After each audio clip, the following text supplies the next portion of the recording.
Le bonheur dépend de l'âme seule, de Cicéron. La question du bonheur et de la vertu, déjà abordée par Aristote précédemment, est une question essentielle dans la pensée antique. Si l'un est subordonné à l'autre, la vertu est, selon Cicéron, la matière la plus importante de la philosophie, page 9. Elle permet d'obtenir une vie heureuse, page 10. Mais il faut bien comprendre, nous dit Cicéron, que la vertu au service de la fortune perd la force qui est la sienne et n'est plus à même de se protéger elle-même. Car en effet la fortune soumet la vertu à ses besoins, et tout en se servant d'elle afin de paraître honnête, elle désoriente l'individu. La fortune a donc cette faculté de faire revêtir à celui qui la possède une aura aristocratique qui manifeste une sorte de valeur absolue. C'est pourquoi la philosophie agit comme une puissance spirituelle positive qui corrige les déviances et les vices, page 11, page 12, si bien que ceux qui la méprisent demeurent le plus souvent dans les ténèbres. Pour illustrer ce qui vient d'être dit, Cicéron se réfère à une pensée de Pythagore qui compare l'humanité à cette foule qui assiste au jeu du cirque, page 14. Pythagore divise alors cette foule en 3 catégories. La première catégorie concerne ceux qui font le spectacle, les joueurs eux-mêmes. Ils sont, nous dit Pythagore, ceux qui par leur performance physique désirent obtenir la gloire et les honneurs, c'est-à-dire les applaudissements et la couronne. La deuxième catégorie concerne ceux qui procèdent de la fortune.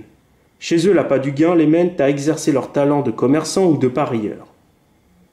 La troisième catégorie concerne ceux que ni la gloire ni la fortune ne motivent. Ceux-là aspirent à une plus grande connaissance de ce qui les entoure.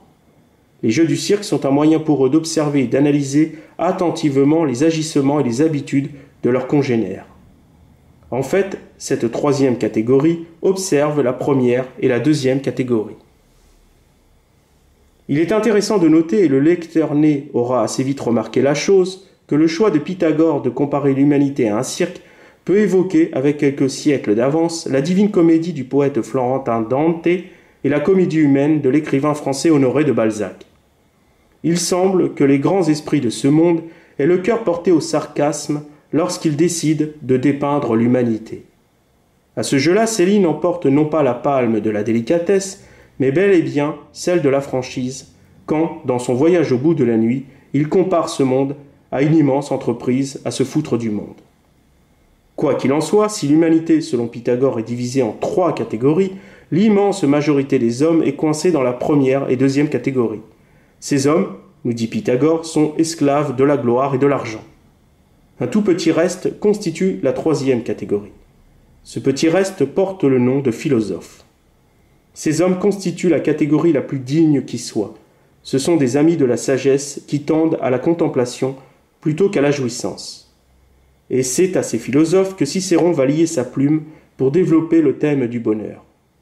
On va donc, à l'aide de ce tableau ici, énumérer les philosophes cités par Cicéron et les pensées qui sont les leurs à propos de la vie heureuse. Le tableau comporte 3 colonnes. La première concerne les philosophes. La deuxième colonne est dédiée à leurs pensées ou leurs doctrines, et la troisième colonne est réservée à des commentaires. En premier philosophe, nous avons Socrate. Socrate étudia la vie et les mœurs, les biens et les maux. Il fut en quelque sorte le premier sociologue, page 16.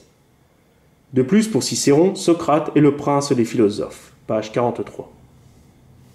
En deuxième philosophe, nous avons Théophraste. Théophraste reconnaît à juste titre que c'est la fortune et non la sagesse qui gouverne la vie. Pythagore fait exactement le même constat, page 28. En troisième philosophe, nous avons Métrodore. Métrodore fait résider la vie heureuse dans la santé du corps et l'assurance de la préserver, page 29. En quatrième philosophe, nous avons Zénon. Zénon pense que la vertu a un pouvoir suffisant pour rendre la vie heureuse. En cinquième philosophe, nous avons Platon. Pour Platon, nous dit Cicéron, à part la vertu, rien ne peut s'appeler bien. De plus, Platon recommande de ne jamais avoir de joie ni de peine excessive, parce que c'est toujours en soi-même que l'on met l'espoir. Cette sentence de Platon va servir de tremplin philosophique à Cicéron, page 35. En sixième philosophe, nous avons Épicure.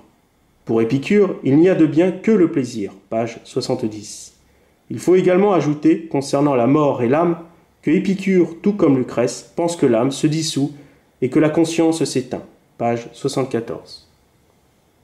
En septième philosophe, nous avons Hiéronyme.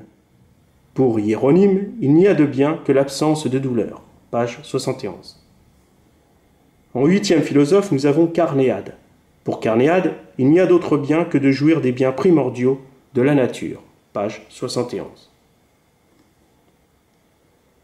La recherche de la vie heureuse est donc une quête qui varie en fonction des individus.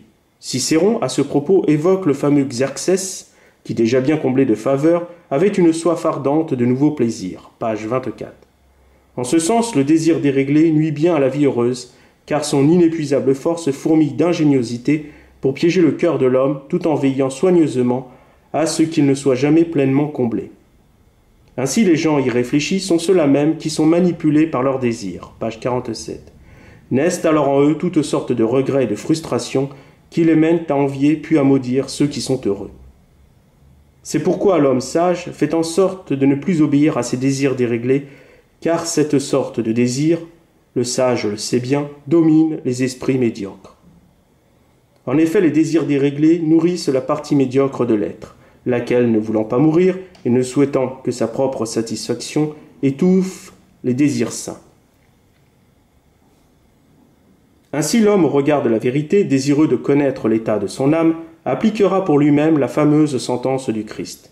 Car là où est ton trésor, là aussi sera ton cœur. Matthieu 6, 21. Ainsi, les désirs déréglés du cœur encagent l'âme dans le péché, et les désirs saints du cœur auréolent l'âme de sainteté. L'état de l'âme est donc défini par les décisions du cœur. Un cœur aimant nourrit l'âme d'amour, un cœur haïssant nourrit l'âme de haine. Il faut ajouter que les mauvaises coutumes, comme les mauvaises lectures, trompent le cœur et égarent l'âme. Au moment de son jugement, l'âme réalise cette coordination avec le cœur. Elle conscientise alors comment le cœur l'a mené à sa perte. Pour exemple, Xerxès, bien prisonnier de ses vices, a nourri son âme d'infamie. Au contraire, Caton d'Utique, page 32, qui dans la Rome antique fut, dit-on, un homme de grande vertu, a bien nourri son âme d'honnêteté. En guise de conclusion, le lecteur né aura à cœur de lier cet ouvrage de Cicéron au sermon sur la mort de Bossuet, ici. En effet, selon notre évêque, le bon usage de l'intelligence préconise de vivre en état de sainteté pour que la mort ne nous surprenne pas en état de péché mortel. Bien que la vie heureuse ici-bas soit souhaitable, elle doit l'être de manière à ce que la partie médiocre de l'être ne soit pas satisfaite, car cette partie médiocre de l'être, qui préconise une vie heureuse à la manière de Xerxès, la préconise au détriment d'une vie honnête, comme celle de Caton d'Utique. L'épisode de Denis et de Damoclès évoqué par Cicéron aux pages 52 et 53 révèle que la vie heureuse, selon les désirs déréglés, ne vaut pas grand-chose. En effet, quand le tyran de Syracuse, nommé Denis, aussi abreuvé de richesses, de plaisir et de pouvoir que le grand Xerxès, propose à l'un de ses flatteurs nommé Damoclès de jouir pour éprouver la vie heureuse de ses biens et de ses plaisirs, et sachant qu'il est fort instruit des inconvénients de telle grandeur, suspend au-dessus du cou de Damoclès une épée, c'est afin de lui faire réaliser que cette sorte de vie heureuse est bien liée à la crainte de tout perdre. Comme l'avait exprimé Bossuet, cette sorte de vie heureuse est fatale parce qu'elle est funeste à notre vertu. En ce sens, les mots de Claude Tresmontant n'en sont pas moins aussi révélateurs. Ici. Combien de vies dites réussies, parce que plantureuses, bien riches et honorées, sont des échecs peut-être irréparables au point de vue de la vérité.